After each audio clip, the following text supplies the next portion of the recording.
যখন সে কোলে আসতে চায় রে, তখনই বন্ধু তাকে পাথর মারা হয়, পাথর নিক্ষেপ করা হয়। এই দিক দিয়ে উঠতে চায়, তাকে পাথর মেরে ফিরিয়ে দেওয়া হয়। ওই দিক দিয়ে উঠতে চায়, তাকে পাথর মেরে ফিরিয়ে দেওয়া হয়। এবার আমার রাসূল কি করলেন? আমার রাসূল ওই সঙ্গীদেরকে প্রশ্ন করলেন, তোমরা বলো না, আমাকে বলে দাও না, এই মানুষটা কে রে, আর কেনই বা তার এমন সাজা? বারবার সে রক্তের নদী থেকে ফিরে আসতে চায়, পারে না। তাকে কেন রে বারবার প্রতিহত করা হচ্ছে? তাকে কেন প্রতিরোধের মুখে পড়তে হচ্ছে? এটার কারণ কি? এবার ওই ফেরেশতারা বললেন, ইয়া রাসূলুল্লাহ, ইয়া হাবিবাল্লাহ, নবী গো, ও প্রাণের নবী গো, এইটা হলো দুনিয়ার সুদখোর। জোরে জোরে বলেন না নাউজুবিল্লাহ। আপনারা কি সুদের পক্ষে? আপনারা সুদের পক্ষে থাকেন বা না থাকেন, আল্লাহ রাসূল বলেছেন, লা তুকবালু সালাতুম বিগাইরি তুহুর ওয়ালা সাদাকাতিম মিন কুদুর। পবিত্রতা ছাড়া যেমন ইবাদত কবুল হয় না, হালাল টাকা না হইলে দানও কবুল হয় না। এবার আপনাদের মনে প্রশ্ন আসতে পারে, বলে হুজুর গো, রক্তের নদীতে কেন তাকে সাঁতার কাটতে হচ্ছে? কেন গো, কেন গো, কেন তাকে রক্তের নদীর মধ্যে সাঁতার কাটতে হলো? বন্ধু আমার দিকে তাকান গো। ও বন্ধু, আমি আপনাদেরকে বলে দিতে চাই, আপনি কিন্তু শরীরে রক্ত না থাকলে আপনি বাঁচবেন না। ওয়াজ বুঝে নিতে হবে রে। আপনার শরীরে যদি রক্ত না থাকে, আপনি বাঁচতে পারবেন না। আর রক্তটা তৈরি হয় কোত্থেকে? বন্ধু, খাবার থেকে।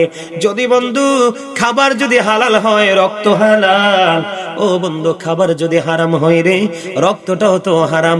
বন্ধু তুমি সারাটা জীবন তুমি সুদ খেয়েছো, গরিব দুঃখী অসহায় মানুষের রক্ত তুমি চুষে নিয়েছো। একটা মানুষ, একটা রিকশাওয়ালা, একটা গরিব বন্ধু, তার টাকা পয়সা কিছুই নাই রে, সে তুমি ধনী মানুষ, তোমার কাছে সাহায্যের জন্য আসলো, ভাই বাইরে আমার ছেলেটা অসুস্থ হয়ে আছে, আমার বিবিটা অসুস্থ হয়ে আছে। বিশেষ করে বন্ধু আমি দেখেছি রে, মানুষের মৃত্যুর সময়টা নিয়ে পর্যন্ত সুদখোরেরা সুদের ব্যবসা করে। দেখবেন আপনি হাওলাত চাইলে বন্ধু টাকা দিবে না, অথচ করজে হাসানা এটাই হলো সবচেয়ে বেশি পবিত্র, সবচেয়ে বেশি সওয়াব। ও বন্ধু, আর ডক্টর আল্লামা ইকবাল কি বলেছেন? খোদা প্রাপ্তির পথ রয়েছে লুকানো, রয়েছে মানব সেবার মাঝে, পাবো না কোথাকে আল খেল্লা তাসবিহ আর যায় নামাজে। আমার নামাজ আছে, রোজা আছে, রুকু আছে, সেজদা আছে, তাসবিহ আছে, যায় নামাজ আছে, বন্ধু জুব্বা আছে, দাঁড়িয়ে আছে, সব কিছু আছে বন্ধু। কিন্তু মানুষকে যদি তুমি ভালোবাসতে না পারো, এই নামাজ দিয়ে কখনোই মাওলাকে তুমি খুঁজে পাবা না। এই জন্য বন্ধু আমি তোমাকে বলে দেই, রিকশাওয়ালার শেষ সম্বল রিকশাটা পর্যন্ত সুদের টাকা বাড়িয়ে তুমি নিয়ে গেছো। একটা মানুষের মাত্র 1 থেকে 1.5 ঘন্টা জায়গা, ও বন্ধু তার শেষ সম্বল এটা পর্যন্ত তুমি কৌশল করে সুদের টাকা দিয়ে তুমি কেড়ে নিয়েছো। তুমি তো একটা সুদের টাকা খাওনি, তুমি গরিবের রক্ত চুষে নিয়েছো রে। জুড়ে জুড়ে কন্যা নাউজুবিল্লাহ। বন্ধুরে আমার, আপনাদের এই বড়রা দনেশ্বরে সুদখোর আছে কিনা আমি জানি না। বন্ধু আমার জীবনে সুদখোর কত ভয়ঙ্কর, সুদখোর কত নির্মম আমি দেখতে পেয়েছি রে বন্ধু। তুমি যদি কারো কাছে, তোমার কাছে যদি কেউ একটা ডালা পায়, কয়টা ডালা? একটা ডালার পরিমাণ সমান, একটা ডালা পরিমাণ হক যদি কেউ তোমার কাছে পাওনা থাকে, ও বন্ধু তুমি জান্নাতে যেতে পারবা না। আমি তোমাকে বলে দিতে চাই, আমার রাসূলকে ডাকা হলো, ইয়া রাসূলুল্লাহ, ইয়া হাবিবাল্লাহ, নবী গো, ও নবী, উনি ইন্তেকাল করেছে একজন, তার জানাজা পড়াতে আসেন। এবার আমার রাসূল বললেন, সে কি কারো কাছে ঋণী আছে কিনা খেয়াল করেন, খেয়াল করেন। আমার রাসূল বললেন, তার কাছে কেউ টাকা পাবে কিনা? তখন বলল, নবী গো, সে মাত্র 1 দিরহাম ঋণী আছে গো। আমার রাসূল একটা ডাক দিয়ে বললেন, আমি নবীও যদি তার জানাজা পড়াই রে, এই জানাজা পড়ানো দিয়ে কোনো ফায়দা হবে না। ইয়া রাসূলুল্লাহ, ইয়া হাবিবাল্লাহ, নবী গো, ও প্রাণের নবী, কেন গো, কেন গো? আমার রাসূল বলল, বন্ধু রে, আমার রাসূল বললেন, আমি নবীও জানাজা পড়ালে তার কোনো ফায়দা হবে না। কেন কেন? কারণ সে এখনো অন্যের কাছে ঋণী আছে। এই ঋণ যতক্ষণ না পর্যন্ত পরিশোধ না হবে, আমি নবী তার জানাজা পড়াবো না। হযরতে আবু কাতাদা রাদিয়াল্লাহু তাআলা আনহু তিনি বললেন, ইয়া রাসূলুল্লাহ, আমি তার ঋণ পরিশোধ করে দিব, আমি 1 দিরহাম আমি নবী পরিশোধ করে দিব গো। যখন তিনি বললেন, প্রতিশ্রুতি দিলেন, তারপরে আমার রাসূল তার জানাজা পড়াতে রাজি হয়। জোরে জোরে কন্যা একবার আল্লাহু আকবার। সুদ যারা খায়, ও বন্ধু সুদ যারা খায় আমার দিকে তাকান, সুদ যারা খায় তারাও পাপী, সুদ যারা দেয় তারাও পাপী। সুদের টাকায় বন্ধু সুদের স্ট্যাম্প যিনি লেখে উনিও পাপী। ও বন্ধু সুদের মাধ্যমে দেখবেন সুদখোরের কিন্তু একটা গুপ্ত লাঠিয়াল বাহিনী থাকে। আমার কথা কয় না কেন? সমাজের মধ্যে গুপ্ত লাঠিয়াল বাহিনী থাকে কি থাকে না? আরো জোরে বলেন না। ওয়ালাইকুম আসসালাম, আসেন বসেন, আসেন এদিকে এসে বসে, এদিক দিয়ে চলে আসেন, বসেন এখানে বসে। বন্ধু আমি আপনাদেরকে বলে দিতে চাই, সুদখোরের বা অপরাধীদের লাঠিয়াল বাহিনী থাকে কি থাকে না? আমার কথা কয় না। আপনারা কথা জোর নাই গায়ে, আর জোরে আপনাদের গায়ে জোর নাই তো, জোর থাকলে কথা বলেন না কেন? লাঠিয়াল বাহিনী থাকে কি থাকে না? এটি আমার ব্যক্তিগত মন গড়া কথা নয় রে। ও বন্ধু আমার রাসূল জানিয়ে দিয়েছে, আমার দিকে তাকান। আমার রাসূল বলেছে বন্ধু, যিনি সুদ খায়, যিনি সুদ দেয়, যিনি সুদের সাক্ষী হয়, যিনি সুদের টাকা কালেকশন করে টাকা না দিলে লাঠিয়াল বাহিনী। বন্ধু আপনারা কয়েক মাস আগে দেখেছেন কিনা ময়মনসিংহে মসজিদের এক ইমাম সাহেব, আপনারা দেখেছেন কিনা জানি না, যুবক তোমরা দেখেছো কিনা জানি না, এক মহিলা ও বন্ধু জীবন জীবিকার জন্য ঢাকা শহরে পড়ে আছে, কাজ করে খায়। ওই মহিলা বিপদে পড়েছে, হুজুর থেকে টাকা এনেছে বন্ধু, সে টাকাটা সুদ হিসাবে নিয়ে মহিলা টাকা দিতে পারে না, মহিলার ঘর ভেঙ্গে চুরে নিয়ে গেছে। আপনাদের কারো চোখে কি ভিডিওটা পড়ে নাই? পড়ছেনি বন্ধু? সুদ যারা খায়, সুদ যারা দেয়, সুদের সাথে সম্পৃক্ত যারা প্রত্যক্ষ এবং পরোক্ষভাবে বন্ধু, কাছে থেকে দূর থেকে যে যেইভাবে করুক না কেন বন্ধু, সবাই সমান অপরাধী। জোরে জোরে কন্যা নাউজুবিল্লাহ। আপনি দেখবেন বন্ধু সুদের সুদখোর যারা যারা সুদের টাকা খায়, আপনি তাদের কাছে টাকা হাওলাত চাইলে কিন্তু পাবেন না। কথা বলে না কেন? বলবে বাইরে ভাই আমার কাছে টাকা নাই। এলাকার মধ্যে কিছু দুষ্ট নারী থাকে, কথা কয় না কেন? ছেলে বিদেশে আছে অথবা স্বামী ভালো টাকা ইনকাম করে কিছু টাকা আছে, টাকা বাড়ানোর জন্য সে সুদে টাকা লাগায়। আপনি আপনার বিবিকে পাঠিয়ে দিবেন, অমুকের বিবির কাছে যাও না, কয়টা টাকা হাওলাত নিয়ে আসো, কয়দিন পরে দিয়ে দিব। সে বলবে বুবু গো আমার কাছে কোনো টাকা নাই। কিন্তু পরের বার যখন আপনি ফিরে যাবেন, ওখানে গিয়ে যখন বলবেন বুবু তোমাকে মাস শেষে আমি একটু ইন্টারেস্ট দিব, দেখবেন টাকা বলবে আমার কাছে নাই, আমার বড় বোনের কাছে আছে। কথা বলে না কেন? আর জোরে বলেন না। বন্ধু এইরকম কৌশল করে আপনারা থেকে তারা শোধ নেই রে। ও বন্ধু রাসূল বলে দিলেন তাদের ঠিকানা হলো রক্তের নদী। কিসের নদী? আপনারা বলেন রক্তের মধ্যে দুর্গন্ধ কয় না সুঘ্রাণ? আরো জোরে বলে। আমরা কুরবানির ঈদের দিনে যখন গরু জবাই করি, রক্তগুলো কিন্তু নারী বুড়িগুলো ও বন্ধু আমরা মাটির নিচে বন্ধু পুঁতে দেই, তারপরেও ব্লেসিং ছিটানো হয়, কারণ এটা জীবাণু ছড়ায়, জীবাণু ছড়ায়। বন্ধু আমি তোমাদেরকে বলে দেই রে, শোধ করে তো ভয়ঙ্কর হবে। আপনাদেরকে আমি বলে দিই বন্ধুরে আমার, শোধ করে যখন মৃত্যু হবে কি হবে? কারণ তার আগা থেকে গোড়া পর্যন্ত জীবনের বিচরণের প্রত্যেকটা জায়গা সে নোংরা করে গেছে। বন্ধুরে আমার, ও বন্ধু সুদখোর যখন ইন্তেকাল করবে, তার প্রাণ পাখিটা যখন কবজ করতে আসবে বন্ধু, আসমানে থেকে ফেরেশতারা আসার সময় তারা কুদরতি চট নিয়ে আসবে। কি চট বুঝেননি? সালার চট, বেতের চট আছে না নাই? একেবারে পাতলা আসেনি বন্ধু? কেন গো, কেন গো? ও বন্ধু ফেরেশতা কেন রে চট নিয়ে আসবে?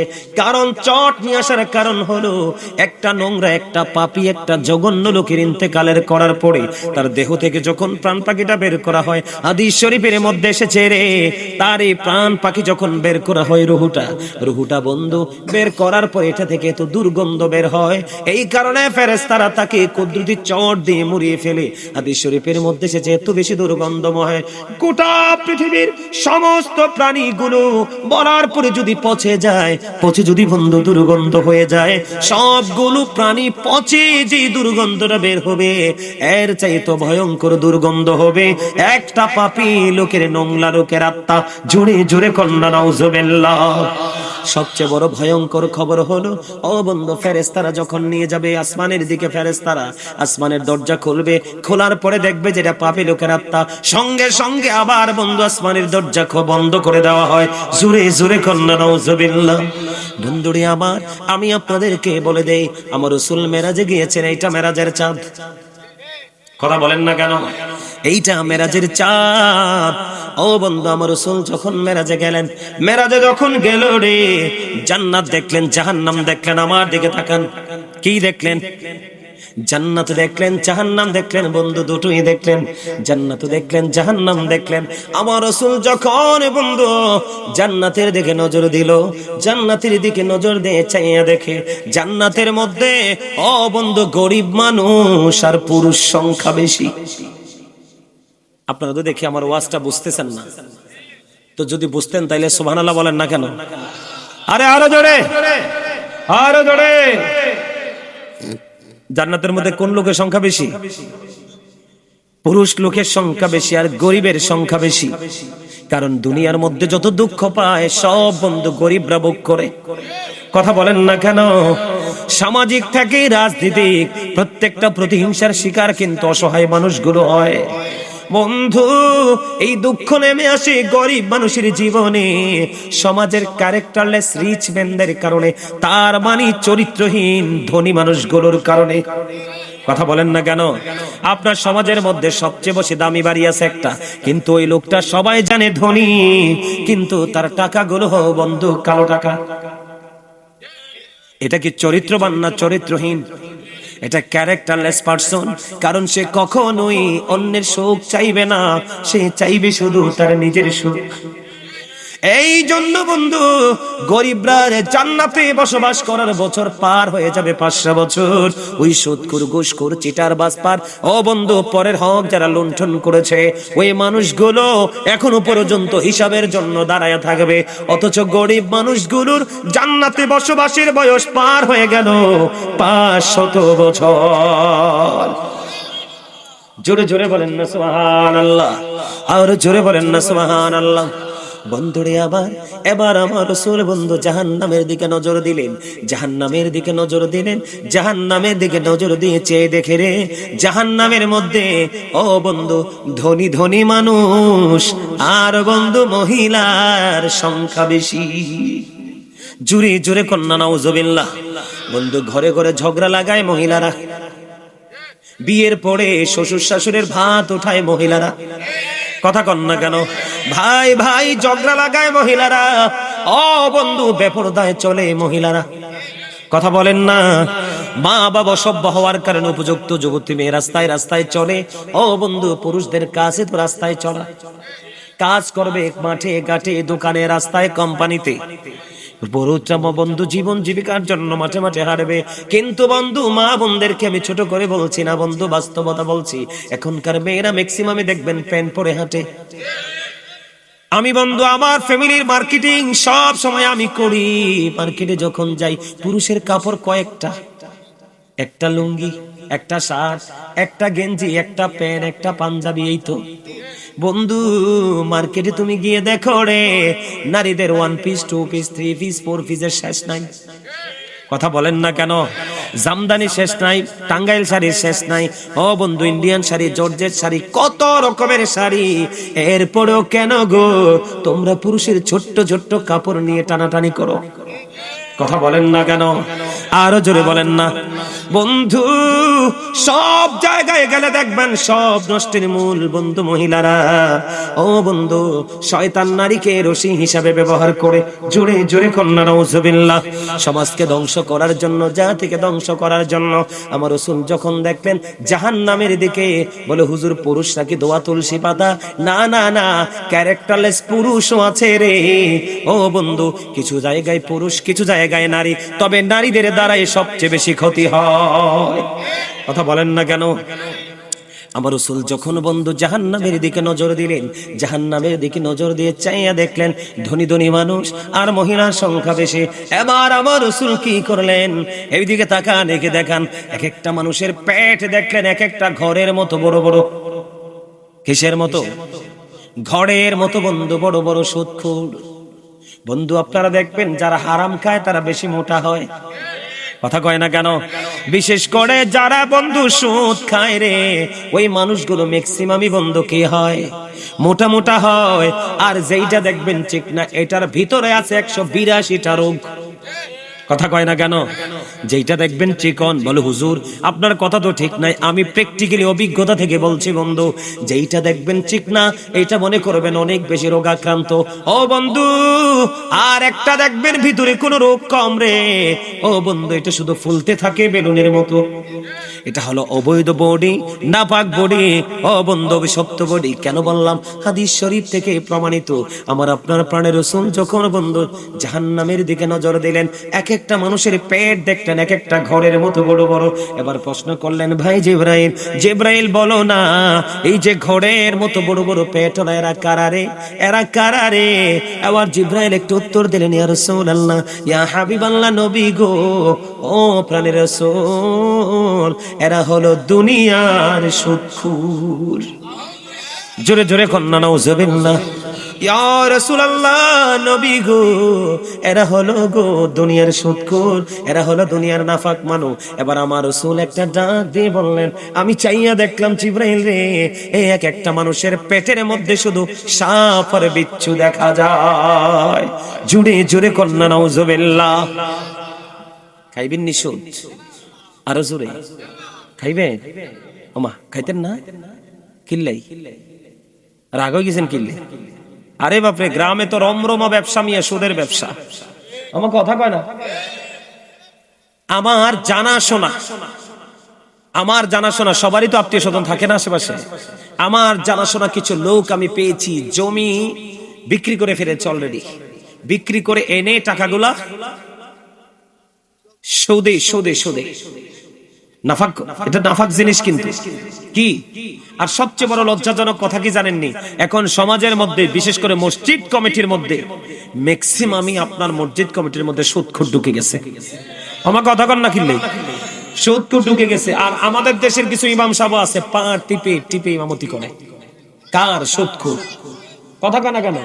এই সুদখোরে দাওয়াত দিলে সবার আগে যায় গরিব মানুষ, হালাল টাকা, সারাদিন রিক্সা চালাই আনছে পবিত্র টাকা, হেনে খাইতে যাইতো না, কিন্তু সুদখোর অট্টালিকায় থাকে, ওর বাড়ি আগে খাইতে যাবে। নাউজুবিল্লাহ বলেন, আরে জোরে, আরে জোরে। ও মনে ধরলি নামাজ পড়লি নামাজ সারা জীবন ভর, মনে ধরলি নামাজ পড়লি নামাজ সারা জীবন ভর, নামাজ হইল না রে তোর নামাজের লইলি না খবর। মসজিদে পড়লে আজান সবার আগে যায়, নামাজ শেষে বাইরে এসে সুদের টাকা খায়। মসজিদে পড়লে আজান সবার আগে যায়, নামাজ শেষে বাইরে এসে সুদের টাকা খায়। নামাজ হইল না রে তোর নামাজের লইলি না খবর। নাউজুবিল্লাহ কন্যা, আর জোরে কন্যা। বন্ধু হৃদয় খুলে শোনো গো, আমার আল্লাহ না বলেছেন না সালাতা তানহা আনিল ফাহশাই ওয়াল মুনকার, নামাজ মানুষকে খারাপ কাজ থেকে, অশ্লীল কাজ থেকে বাঁচায় রাখে। তুমি নামাজ পড়েছো, তুমি সুদও খেয়েছো রে, তুমি সুদখুরি হয়েছ, নামাজি হতে পারো নাই। ঠিক না? কি রে, এটা একটা জামা কিনা বলেন? আমি যে পড়েছি, আপনি যে পড়ছেন, এটা জামা কিনা? বন্ধুরে, বুখারী শরীফের মধ্যে এসেছে হাদিস কান অত্যন্ত হৃদয় বিদারক, অত্যন্ত দুঃখজনক রে। আমার রাসূল জানিয়ে দিলেন, বন্ধু তুমি যদি 10টা টাকা দিয়ে জামা বানাও, কয়টা টাকা? 10টা টাকা দিয়ে যদি একটা জামা, পাঞ্জাবি, লুঙ্গি, শার্ট যেটাই তুমি কিনো বন্ধু, এর মধ্যে 9টা টাকা হলো তোমার হালাল। কি? 9টা টাকা হলো তোমার হালাল রে, 1টা টাকা হলো তোমার সুদের। এই 1টা টাকা 9 টাকার সাথে মিলাইয়া 10 টাকা দিয়ে যদি একটা জামা তুমি বানাও রে, আমার রাসূল বললেন কিয়ামত পর্যন্ত তুমি নামাজ পড়তে পারবা, এই নামাজ আল্লাহর দরবারে কবুল হবে না। আমার দিকে তাকান, আপনার একটা বালতি দুধ, কয় বালতি? আপনি খেয়াল করবেন, একটা বালতি দুধ আপনি দহন করে কমপ্লিট করে ফেলেছেন, কিন্তু বন্ধু দুধ নিয়ে যখন আপনি ঘরে ফিরবেন, তখন কিন্তু গরুর লেজটা একটু নাড়িয়ে দিল, শিশু করে দিল, তখন কিন্তু একটা ফোঁটা দুধ বন্ধু, এই এক বালতি দুধের মধ্যে একটা ফোঁটা গরুর ছানা পড়ে গেল, পুরো দুধের অস্তিত্বটাকেই নষ্ট করে দিল। আগামী কালকে আপনার বাড়িতে বেয়াই আসবে, বিয়ে বাড়ি, আপনি কিন্তু দুধ দিয়ে দধি বানাইতে পারবেন না। ঠিক কেনা বলে?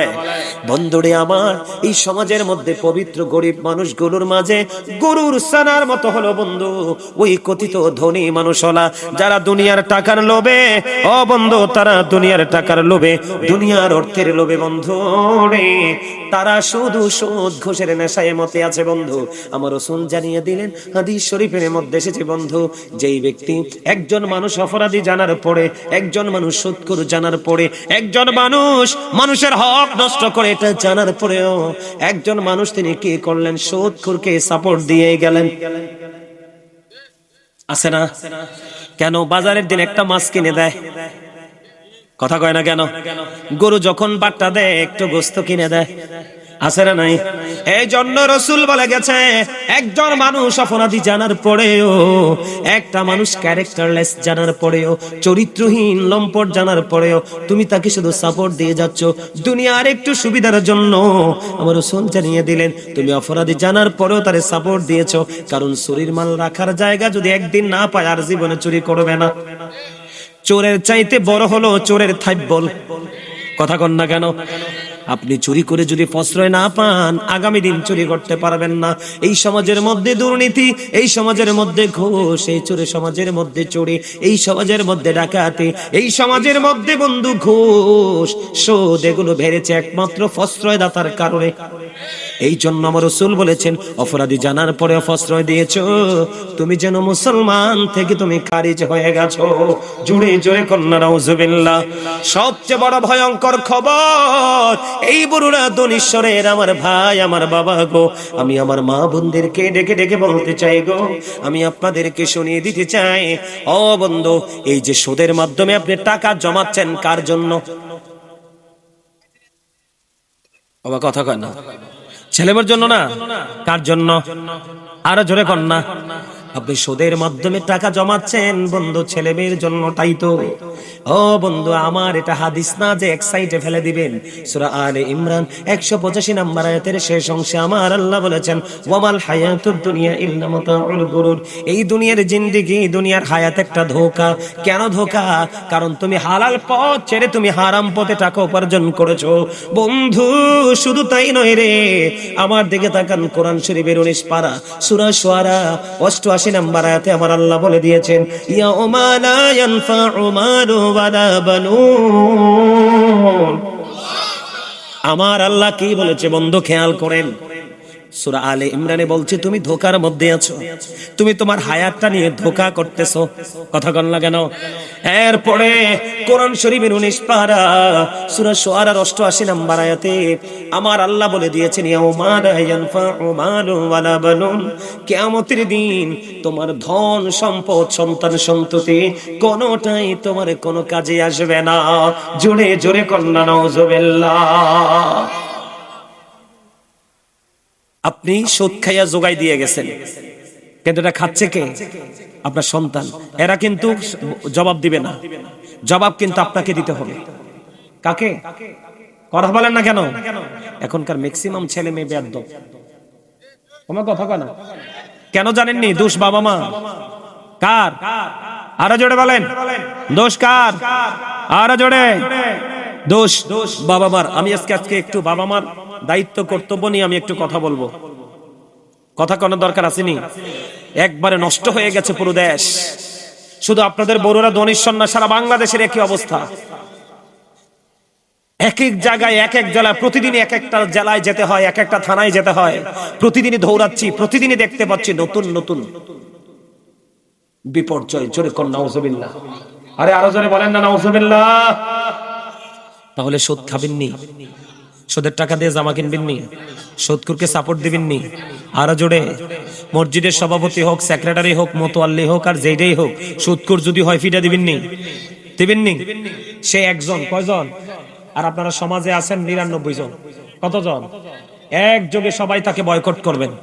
আর যেই ইমাম সাহেব দেখবেন সুদখোরের পা টিপে, বেতনটার লাগা, ভালো খাওয়ানোর লাগা, এটার একবার টোটালি কি করে দিবেন? এই আমার দিকে তাকান।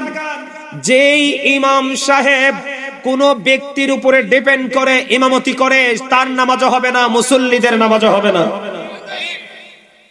প্রত্যেকটা মসজিদের ইমাম সাহেব যদি কি হতো, সচেতন হতো, কি হতো? আরো জোরে কর। আমার জীবনে যতগুলো মসজিদে নামাজ পড়াইছি আমি কারো বাড়িতে এক গ্লাস পানিও খাই নাই। আপনারা জানেন কিনা জানি না, এটা কারো বাড়িতে আমি এক গ্লাস পানি আমার জীবনে ইমামতির বয়সে খাই নাই। কারণ আমার জীবনে পাঞ্জে কানার ইমামতি করতে হয় না, নিজের বাড়ির মসজিদে নামাজ পড়াইতাম, আজান দিতাম। কিন্তু যত জীবনে দায়িত্ব পালন করেছি, জুমা এগুলাই দায়িত্ব পালন করেছি। জীবনে কেউ বলতে পারবে না যে গাজী সুলাইমান আল কাদরি ইমামতি করতে এসে কারো বাড়িতে কোনোদিন খাবার খাইছে। আমি বলছি আপনি আমার দোয়ার জন্য নিয়ে যান, আপনি 1 ঘন্টার জায়গায় 1 ঘন্টা 20 মিনিট বসে থাকবো, কিন্তু খাবারের কথা কইলে আমি, কারণ সাইয়্যিদুল আইয়াম, শ্রেষ্ঠ দিন হলো জুম্মার দিন, ফ্রাইডে। আমার রাসূল বলেছেন আল জুমআতু ইলাল জুমআ, এক জুমা থেকে আরেক জুমার মাঝখানে যে গ্যাপে যে গুনাহ হয়, দুই দিকের জুমার কারণে একটি সপ্তাহের গুনার কাফারা হয়ে যায়। আমি কিভাবে বুঝবো এটা সুদখোরের ঘর না ভালো মানুষের ঘর? কথা বলেন না কেন? আর মনে রাখবেন, সমাজের ক্রিমিনাল গুলো অত্যন্ত মিষ্টভাষী হয়। সমাজের ক্রিমিনাল গুলো, অপরাধী গুলো অত্যন্ত মিষ্টভাষী হয়। আর যারা সত্যবাদী তারা কিন্তু কখনো রাগ কখনো খুশি। কথা বুঝে না। যে দেখবেন আপনার লগে হিসাবে বলছে না, রাগ হয়ে গেছে, একদম হট হয়ে গেছে, মনে করবেন এটাই সলিড লোক। আর যেটা দেখবেন অপরাধী বলার পরেও মিষ্টি মিষ্টি হেসেছে, মনে করবেন এটা ধারালো তলোয়ার। কথা বল না কেন? আমার যে ওয়াজগুলো এক একটা লাইন ব্রেইনে সেটআপ দিয়ে বাস্তব জীবনে চলেন, একটা একটা করে হারে হারে আপনি প্র্যাকটিক্যালি প্রমাণ পাবেন। এতক্ষণ এই কথাগুলো বললাম, আমরা ইসলামের রঙে রঙিন হতে পারিনি, রাসূলকে ফলো করতে পারিনি, এজন্য। কথা বলেন না কেন? এবার আসেন, এই সুদ দিয়ে ওয়াজ করব না, বেশি করলে ভুলে যাবেন। যেটুকু করছি মনে থাকবে তো? আরো জোরে, আরো জোরে। বন্ধু আমার দিকে তাকান, এবার আমি আপনাদেরকে কি বলে দিতে চাই। আনফুসাকুম ওয়া আহলিকুম নারা, সাদাকাল্লাহুল মাওলানাল আযীম ওয়া সাদাকা রাসূলুহুন নবিয়ুল হাবিবুল কারীম। ইন্নাল্লাহা ওয়া মালাইকাতাহু ইউসাল্লুনা আলান নবী ইয়া আইয়ুহাল্লাযীনা আমানু সাল্লু আলাইহি ওয়া সাল্লিমু তাসলিমা। আল্লাহুম্মা সাল্লি আলা মাহবুবি মুহাম্মদ ওয়া আলা আলি সাইয়্যিদিনা মাওলানা মুহাম্মদ। আল্লাহুম্মা সাল্লি আলা মাওলানা মুহাম্মদ ওয়া আলা আলি মাওলানা মুহাম্মদ। উড়ি ঝাড়ে এ বাংলার হাওয়া, জৌড়ে সোনার মদিনা, উড়ি ঝাড়ে এ রাতের হাওয়া, জৌড়ে সোনার মদিনা। এই মজলিসের সালাম খানি পৌঁছে দিও নবীজির পাকের আওয়াজায়। আল্লাহুম্মা সাল্লি আলা মাওলানা। আপনাদের দুরূদ পড়া সুন্দর না? মাওলানা মুহাম্মদ, মোরা সবাই গুনাহগার গো, এসেছি আপনার দরবারে, যারু সিলাই সৃষ্টি করছেন, মাফ করেন তার খাতিরে। আল্লাহুম্মা সাল্লি আলা। মাশাআল্লাহ। محمد وعلى آل مولانا محمد বাড়ি বাড়ি করোড়ে মন এ বাড়ি তো তোমার না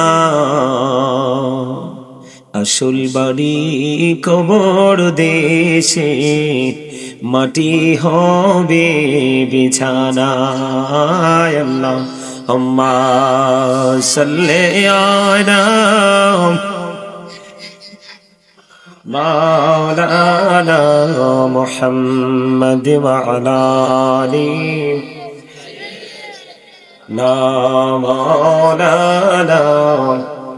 মোহাম্মদ আপন করোড়ে মন কেউ তো তোমার আপন না যিনি তোমার আপন হবে আছেন সোনার মদিনায় আল্লাহুম্মা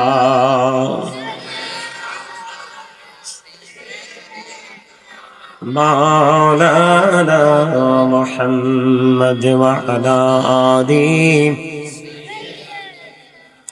مولانا محمد মাটির নিচে বাড়ি মোদের ওই মাটির নিচে মোদের ঘর এই দুনিয়ার আপন যারা সবাই হবে মোদের পর আল্লাহুম্মা মহব্বতে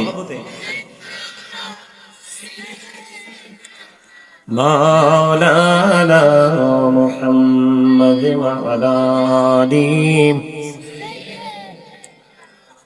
মাওলানা মোহাম্মদ বান্দায় আছি বন্দিগি নাই বদহালাতে জিন্দেগি গুনাই গুনাই জীবন গেল আখিরাতের উপায় কি আল্লাহুম্মা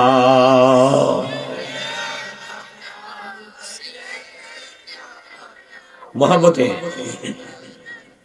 मोहम्मद वाला मौलाना मोहम्मद कफনের কাপড় পড়তে হবে পরনের কাপড় থাকবে না ধনী বলো গরিব বলো আজরাইল কাউকে ছাড়বে না আল্লাহুম্মা সাল্লি আলা মাওলানা ওয়ালা আলি মাওলানা محمد لا إله إلا الله لا إله لا إله إلا الله لا إله হাইরে কত সুন্দর মদিনা কেমনে যাব জানি না হাইরে কত আহা কেমনে যাব জানি না হাইরে দয়া করো দয়াল আল্লাহ দয়া করো নসিব করো মদিনা লা ইলাহা ইল্লাল্লাহ লা ইলাহা লা ইলাহা লা ইলাহা হাইরে নামাজে রোজা ছাইরো না, মা বাবাকে ভুইলো না। হাইরে নামাজে রোজা ছাইরো না, মা বাবাকে ভুইলো না। হাইরে জান্নাতে বাসী হইতে চাইলে, জান্নাতে বাসী হইতে চাইলে প্রাণ ভরে করো সাধনা। লা ইলাহা ইল্লাল্লাহ, লা ইলাহা, লা ইলাহা ইল্লাল্লাহ, লা ইলাহা।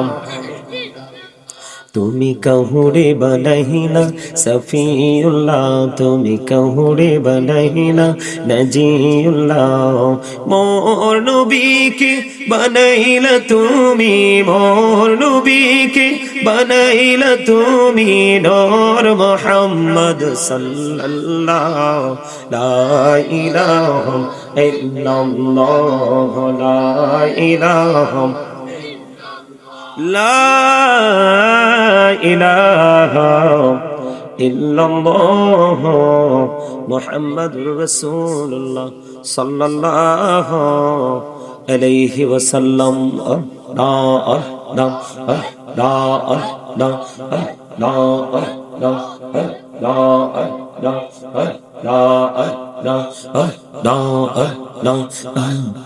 করে নাহু গো দয়া করিও না তোমার প্রেমের আলোয় ভরে, তোমার প্রেমের আলোয় ভরে দাও গো মনের ঘর।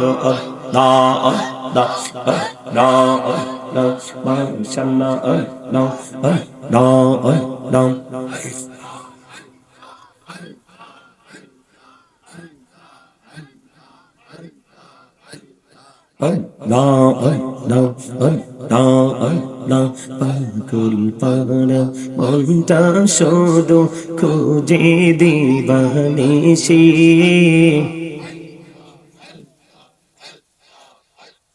কেমন করে বলবো গো দয়াল, কেমন করে বলবো গো দয়াল তোমায় ভালোবাসি।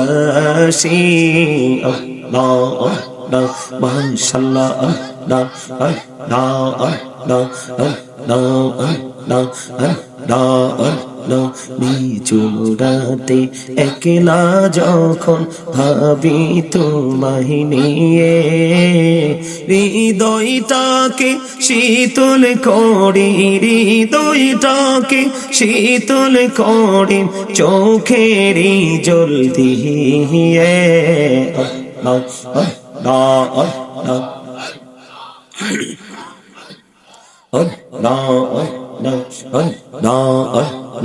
এই পৃথিবী বড়ই নিঠুর, নেই তো ভালোবাসা। আওয়াল কেরে পাব গো তোমায়, আওয়াল কেরে পাব গো তোমায়, এই তো মনে আশা। মাশাআল্লাহ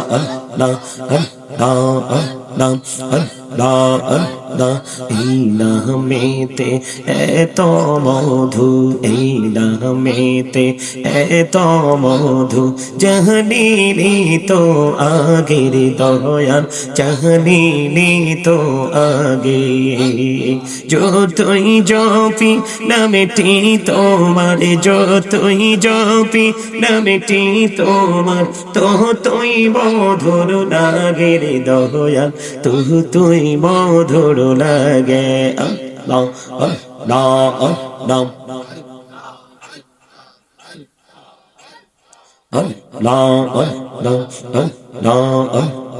প্রেমেরা নাম কহুরে গো নবী মেহরা যেতে যাইয়া, প্রেমেরা নাম কহুরে গো নবী মেহরা যেতে যাইয়া। দয়াল প্রভু দিলেন মেরাজ, দয়াল প্রভু দিলেন মেরাজ মুমিনের লাগিয়া। মাশাআল্লাহ।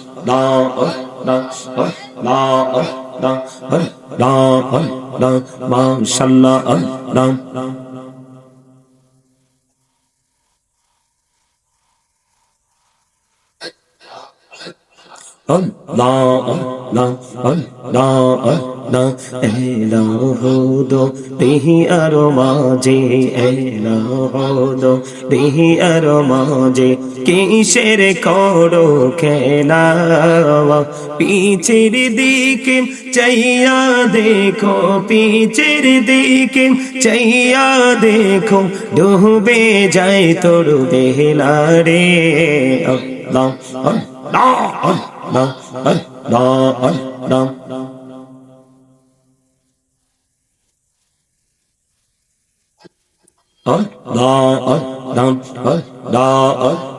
দেখা হইলেন আল্লাহর ওলি গৌসুল আজম নামচার শনি বেলায়েতের আলোই ভরলো বেলায়েতের আলোই ভরলো পাখি ভবে বাগদাদ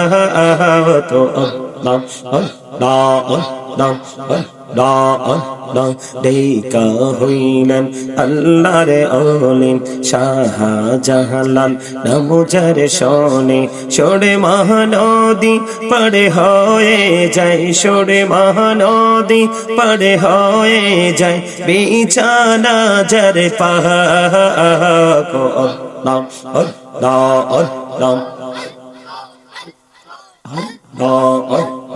দেখা হইলেন আল্লাহর ওলি আমানত শাহ নামচার শনি রহমান দিয়ে বানাই নৌকা রহমান দিয়ে বানাই নৌকা সইনা হয় বাহক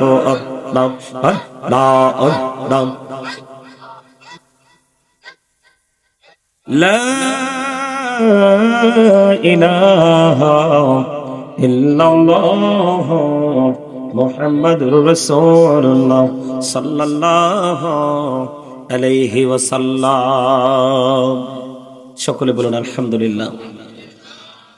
সম্মানিত উপস্থিতি, সম্মানিত উলামায়ে কেরাম, আমন্ত্রিত অতিথিবৃন্দ, দাড়িপাকা আমার মুরব্বী বাবারা, যুবক ভাইরা, পর্দার অন্তরালে রয়েছেন আমার মা বোনেরা, বিশেষ করে আজকে ধনেশ্বর মধ্যপাড়া বাইতুল নূর জামে মসজিদ যুব ঐক্য পরিষদের উদ্যোগে আমিরুস সালিহিন আলহাজ হযরত মাওলানা মোহাম্মদ নেসারউদ্দিন